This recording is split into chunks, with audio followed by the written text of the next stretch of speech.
Welcome back to my YouTube channel. હું છું નિકુલ કણાત. આજે આપણે ધોરણ 10 નું એક નવું જ ચેપ્ટર સ્ટાર્ટ કરવા જઈ રહ્યા છે. નામ છે એનું દ્વિચલ સુરેખ સમીકરણ યુગ્મ. તમને જો મારા વિડિયો પસંદ આવતા હોય તો લાઈક અને ચેનલને સબસ્ક્રાઇબ કરવાનું ભૂલતા નહીં. હવે જે દ્વિચલ સુરેખ સમીકરણ યુગ્મ એ પહેલા વાત કરી લઈએ આપણે એક ચલ સુરેખ સમીકરણની. એક ચલ સુરેખ સમીકરણ આપણે પ્રાઇમરીમાં અને ધોરણ 9 માં શીખી ગયા છે કે જે સમીકરણમાં ફક્ત એક જ ચલ હોય, ફક્ત એક જ ચલ હોય અને ચલની કે ચલનો ઘાતાંક એક હોય તેવા સમીકરણને શું કહે છે? એક ચલ સુરેખ સમીકરણ કહે છે. હવે એનું પ્રમાણિત સ્વરૂપ જોવું હોય તો શું હશે? ax b બરાબર 0, જ્યાં a is not equal to 0 અને a અને b બંને કેવી હશે? વાસ્તવિક સંખ્યાઓ છે. કેવી હશે? વાસ્તવિક સંખ્યાઓ. તો કે જે સમીકરણમાં ફક્ત એક જ ચલ હોય, શું હોય? ફક્ત એક જ ચલ, x હોય, y હોય, z હોય, કોઈ પણ એક જ ચલ હોય અને એ ચલનો ઘાતાંક કેટલો હોય? 1 હોય. તો તેવા સમીકરણ શું કહેવાય? એક ચલ સુરેખ સમીકરણ. હવે ax b એ શું છે? એનું પ્રમાણિત સ્વરૂપ છે જેના અંદર a કોઈ દિવસ 0 હશે નહીં. હવે એના ઉદાહરણ જોવા હોય એક્ઝામ્પલ તો 2x 3 બરાબર 0, 3x બરાબર 8 બરાબર છે. 8 આ બાજુ આવશે ડાબી બાજુ તો 3x 8 બરાબર 0. બીજું કોઈ હજુ ઉદાહરણ લેવું હોય તો વર્ગમૂળમાં 7x બરાબર 0. આ પણ શું છે? એક જાતનું શું છે? એક ચલ સુરેખ સમીકરણ. હવે એક ચલ સુરેખ સમીકરણના ઉકેલ કેવા મળે? તો ઉકેલ કેવો મળે? હંમેશા અનન્ય. અનન્ય એટલે કે એક અને માત્ર એક. એક અને માત્ર એક જ ઉકેલ હોય કોઈ પણ એક ચલવાળા સુરેખ સમીકરણનો. આપણે પહેલા સમીકરણ માટે ઉકેલ જોતા હોઈએ તો અહીંયાથી હું x ને કરતા બનાવીશ તો પહેલા 2x બરાબર શું મળશે? 3 ડાબી બાજુ છે, જમણી બાજુ જશે તો માઈનસ થઈ જશે અને x ને હજુ હું કરતા રાખીશ તો 2 અહીંયા ગુણાકારમાં છે, સામે જશે તો શું થશે? ભાગાકાર. તો -3 ભાગ્યા 2. આ શું મળી ગયો? આ એક ચલવાળા સુરેખ સમીકરણનો ઉકેલ. તો યાદ રાખવાનું કે અનન્ય ઉકેલ મળશે. કોના માટે? તો કે એક ચલ સુરેખ સમીકરણ માટે. હવે આપણે દ્વિચલ સુરેખ સમીકરણની વાત કરીએ.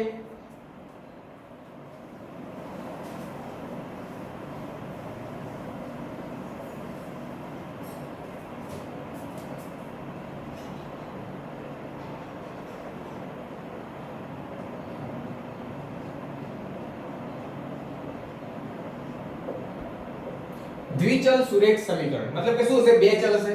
તો કે જે સમીકરણમાં બે ચલ હોય અને બંને ચલનો ઘાતાંક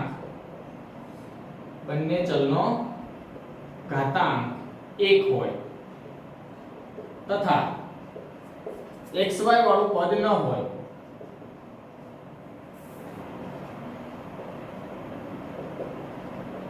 તેવા સમીકરણને શું કહે છે? દ્વિચલ સુરેખ સમીકરણ કહે છે.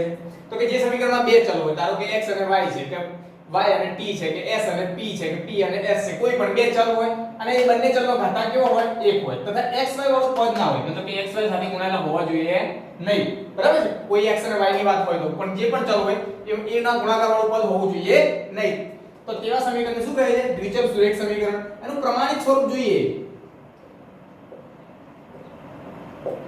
પ્રમાણિત સ્વરૂપ તો કેવું હશે? ax by c બરાબર 0. કેવું હશે? ax by c બરાબર 0, જ્યાં a² b² બરાબર is not equal to 0. a² b² is not equal to 0 તથા a b અને c belongs to r. શું હશે? a b c belongs to r. મતલબ કે a b અને c ની કિંમતો ક્યાંથી હશે? વાસ્તવિક સંખ્યાઓમાંથી. અને a² b² is not equal to 0. આનો મતલબ શું થશે ખબર છે? કે a અને b સાથે શૂન્ય ન હોય. સાથે શૂન્ય ન હોય. હવે એક શૂન્ય હોય તો કદાચ એકવાર ચાલી જાય કે a શૂન્ય હોય તો ચાલે પણ એ ટાઈમે b શૂન્ય ન હોવો જોઈએ અને b શૂન્ય હોય એ ટાઈમે a શૂન્ય ન હોવો જોઈએ. કાં તો a અને b બંને એકે શૂન્ય ના હોય તો ચાલે પરંતુ a અને b સાથે શૂન્ય હોવા જોઈએ નહીં. બરાબર. એ એક્ઝામ્પલ જોઈએ તો 7x 3y બરાબર 7 વર્ગમૂળમાં 3x વત્તા 2y માઈનસ 11 બરાબર 0 7x વત્તા 15 માઈનસ 4y બરાબર 0. આ બધા શું છે? એક દ્વિચલ સુરેખ સમીકરણના એક્ઝામ્પલ છે. હવે કોઈ પણ દ્વિચલ સુરેખ સમીકરણ હોય એનો આલેખ કેવો મળશે? એનો આલેખ તો આલેખ હંમેશા કેવો મળશે? સુરેખ આલેખ મળશે. કેવો મળશે? સુરેખ. શું મળે? જાતની સુરેખ. તો કોઈ પણ આપણે x અક્ષ હોય આ છે x અક્ષ અને છે y અક્ષ. બરાબર છે. તો કોઈ પણ સમીકરણનો આલેખ બનાવશો તો કોઈ પણ એક જાત કોઈ પણ દિશામાં કે કોઈ પણ એક આવી રેખા મળશે. શું મળશે? રેખા મળે. બરાબર. જરૂર નથી કે રેખા આ રીતના જ હોય. રેખા આ રીતે પણ હોઈ શકે, આ રીતે પણ હોઈ શકે, ગમે તે રીતે કોઈ પણ એક જાત રેખા મળશે. હવે વાત કરીએ આપણે કે આ સમીકરણોને કઈ રીતે દર્શાવી શકાય. દ્વિચલ સુરેખ સમીકરણ તો આપણે સમજી ગયા.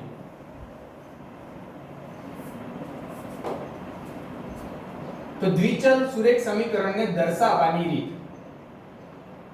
કે દર્શાવવાની રીતો એક છે ભૌમિતિક રીત અને બીજી છે બેઝિક રીત. ભૌમિતિક રીત એટલે કે આલેખની રીત. શું છે? આલેખની રીત. અને બેઝિક રીત એટલે કે સમીકરણ સ્વરૂપે. બરાબર છે? ખબર પડશે? ભૌમિતિક રીત એટલે કે આલેખની રીત અને બેઝિક એટલે કે સમીકરણ સ્વરૂપે. કોઈ પણ સમીકરણ આપેલું છે એની ભૌમિતિક રીતે આપણે દર્શાવી શકીએ છીએ, આલેખ બનાવી શકીએ છીએ. એ પહેલા આ રીતનો પણ એક્ઝામ્પલ આવી શકે છે કે આપેલ દ્વિચલ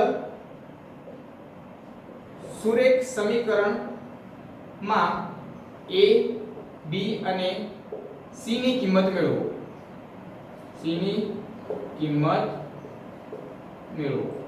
બરાબર. કોઈ આમાં આપ્યું છે એક્ઝામ્પલ કે 2x 3y બરાબર -11. શું આપ્યું છે? -11. -11 છે એ જમણી બાજુ છે, ડાબી બાજુ હશે શું થશે? તો આવું લખી શકાય 2x 3y માઈનસ ની જગ્યાએ ડાબી બાજુ હશે તો +11 બરાબર 0. હવે અહીંયાથી કમ્પેર કરશો કોના સાથે સરખાવવાનું છે? તો કે આપેલ સમીકરણને ax by c બરાબર 0 સાથે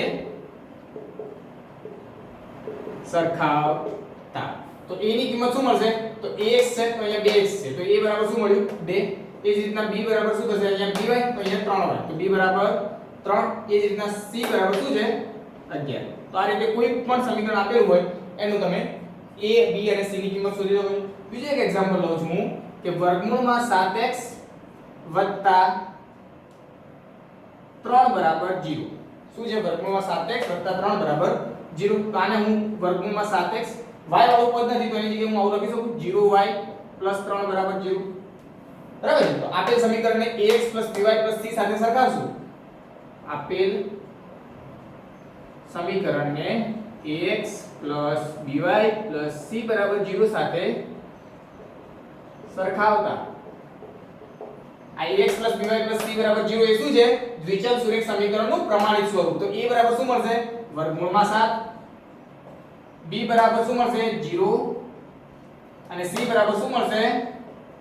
3. તો તમે જોશો અહીંયા a ની કિંમત છે અને b બરાબર 0 છે મતલબ કે a અને b બંને સાથે 0 નથી મતલબ કે આ શું છે? એક જાતનું દ્વિચલ સુરેખ સમીકરણ છે. હવે આપણે આલેખ દર્શાવતા શીખીએ કે આલેખ બનાવતા શીખીએ. કોઈ પણ સમીકરણ આપેલું હોય એનો આલેખ.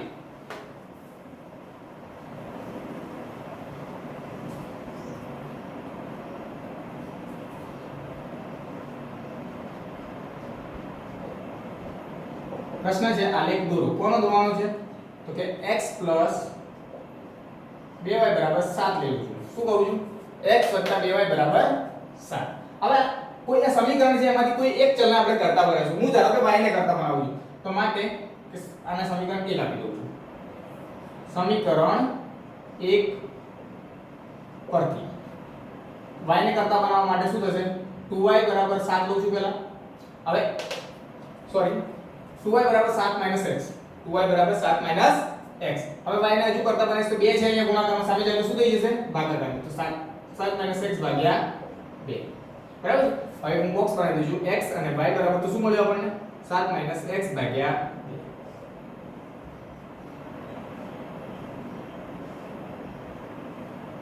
હવે x ની જુદી જુદી કિંમતો માટે y ની કોઈ અલગ અલગ કિંમત મળશે. તો પહેલું લઈ લઉં છું x બરાબર 1 લેતા.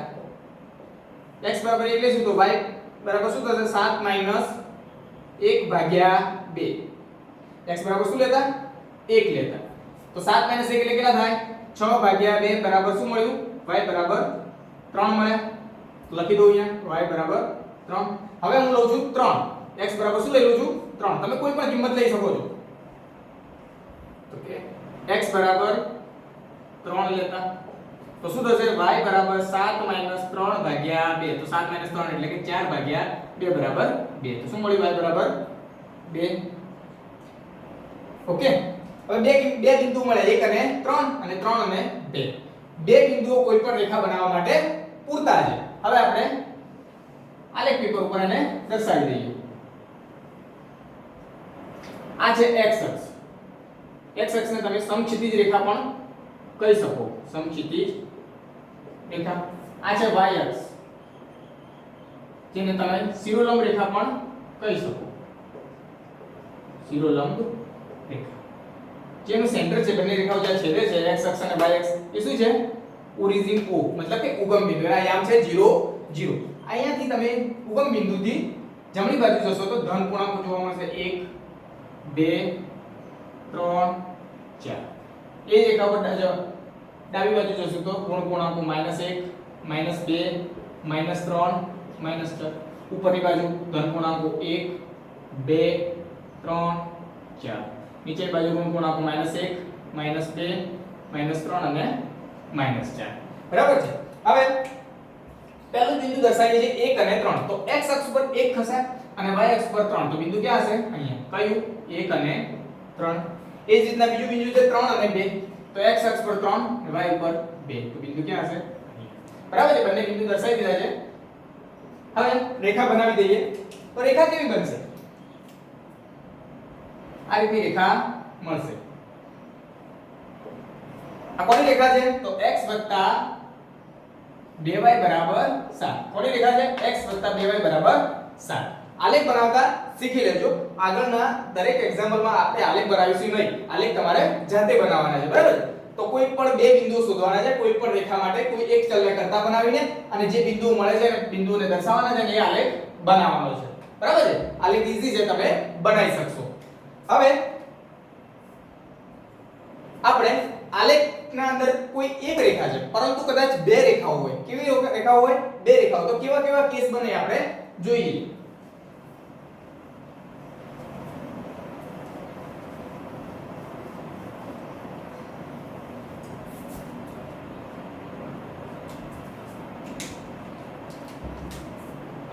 સમતલમાં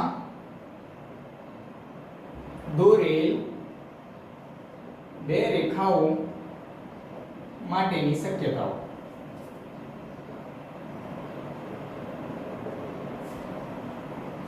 સમતલના અંદર બે રેખાઓ દોરેલી, મતલબ કે સમીકરણ યુગ્મ હોય એટલે કે બે રેખાઓ હોય અને બંને રેખાઓ બને બંને સમીકરણની. તો કેવી કેવી રેખાઓ બને? પહેલો કેસ છે કે કદાચ આ બંને રેખાઓ કેવી હોય? છેદતી હોય. રેખાઓ છેદે કે એક બિંદુમાં છેદે. રેખાઓ એક બિંદુમાં છેદે. છેદે એવું કહો તો પણ ચાલે. બરાબર છે? કોઈ રેખા L છે અને કોઈ રેખા M છે. કોઈ P બિંદુમાં છેદે છે. શું થાય છે? P બિંદુમાં છેદે છે. તો આ બે બંને શું છે? એકબીજાના સુસંગત સમીકરણ યુગ્મ કહેવાય. શું કહેવાય? સુસંગત સમીકરણ યુગ્મ. બરાબર છે? અને ઉકેલ કેવો હોય? તો સામાન્ય બિંદુ કેટલું છે અહીંયા? ફક્ત એક જ. તો ઉકેલ એક ઉકેલ હોય. શું હોય? એક ઉકેલ હોય. બરાબર છે? બીજો કેસ છે કે રેખાઓ સમાંતર હોય. શું હોય? રેખાઓ